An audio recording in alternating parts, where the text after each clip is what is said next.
Hello, I'm Amy Robertson, Special Needs Ministry Coordinator at Sojourn Midtown. And I'm Jared Kennedy, Midtown Pastor of Families. Today we'd like to talk to you about creating an inclusive classroom environment. What do you do if a new family walks into Sojourn Kids and you observe or suspect that their child may have special needs? First, say hello. Welcome that family the same way you would any other family. Inclusion begins with welcome, so say hi and introduce yourself. My name is Jared, and I'm the service coordinator for this service. Let me help you get signed in and show you around. Get to know the child as a person first. Individuals with disabilities are people.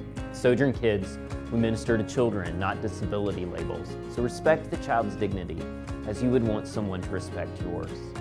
Before asking about a special need, try to connect with the child, engage their interests, and find a way to relate to them. If, for example, you like comic books and the child's wearing a Spider-Man t-shirt, talk with them about it. Get down on the child's level and hold out your hand to give them a high five, a fist bump, or a handshake. And as the parents fill out the registration information, ask the child their name and address directly. Even if the child appears to have trouble communicating, the parent will most likely pick up on the conversation and assist. Ask open-ended questions. At Sojourn, our intake form asks every family if they have any allergies, medical issues, or special needs of which we need to be aware. We phrase the question in that open-ended way in order to allow parents the opportunity to share any of their child's particular needs with us. Feel free to ask about additional questions as well. Is there anything you'd like to share with us about your child that may help us make them more comfortable today? Let the child identify a special need as they feel comfortable. A parent's openness may give us a window to offer additional help to the family. If a parent is open about special needs, do these things. Share about the special needs ministry. For children who need one-to-one care, we offer a special needs buddy program. In this program, we work to pair the child with a loving, trained volunteer who will attend a typical Sojourn Kids classroom with them. The buddy builds a relationship with a child as they assist them in participating in classroom activities and interacts and helps them to interact with their peers. The buddy also allows us the flexibility to assist the child in any additional ways necessary, such as visual aids, sensory toys, or other special equipment. When parents are interested in more information about our special needs ministry, connect them with the special needs ministry leader at your church or your service and provide them with a link to the special needs ministry intake form, which is located at sojournkids.com/special needs. Next, slow down and take the time to listen. Clearly move the family from point A to point B. Work to help the child and the parent feel comfortable.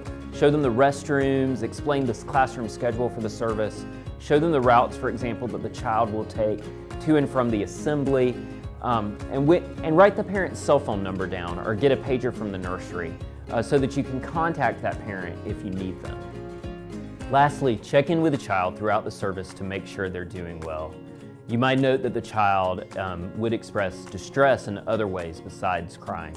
At the end of the service, follow up with the child, the parent, and the child's teacher to get a report on how the visit went and think through anything we could do to improve on the following Sunday. Here are 5 strategies for making your classroom environments more inclusive. Number 1, use the visual schedule and behavioral expectations board. Each classroom will have a visual schedule and a Give Me 5 behavioral expectations guide. The visual schedule will have a list of written activities represented in picture form that will be taken out of sight as they are completed. Children should be given 10, 5, and 2-minute warnings that the activity is about to change, especially when the transition involves leaving the classroom. A simple verbal cue of what's next should be used to signal that it is time to look at the schedule and transition to the next activity. The Give Me 5 strategy should be used to gain the children's attention. The leader will say, "Give me 5," and they will hold out their fingers.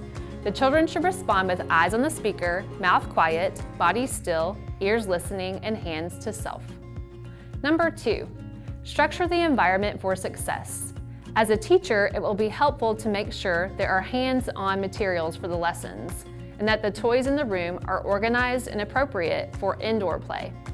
The special needs leader may suggest ways to adapt the environment, such as using sheets to cover toys during lessons, identifying a visual area for circle time, utilizing a visual time timer, or using a wiggle seat.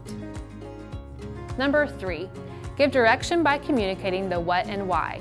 It's time to go to worship because we love to sing to Jesus, not do you want to go to worship? Avoid implying that there is a choice when there is not, as this could set the child up for confusion and possibly a power struggle.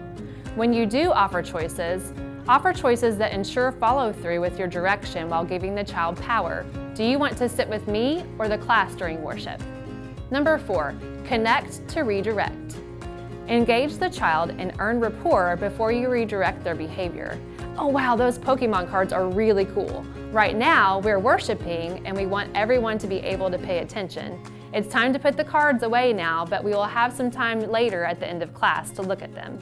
Number 5, finally, know that behavior is communication. If a child is engaging in undesirable behavior, they're telling you something. Remember to halt and ask yourself, are they hungry, angry, lonely, or tired? You can also consider the function of the behavior. Are they desiring to obtain an object? Are they seeking attention? Are they trying to escape or avoid an undesired activity? Are they seeking sensory stimulation? Meeting the need appropriately or changing scenery can often de-escalate a behavior. Thank you for joining us for this training on creating an inclusive classroom. Join us as we fling wide the doors of our church to welcome people of all abilities.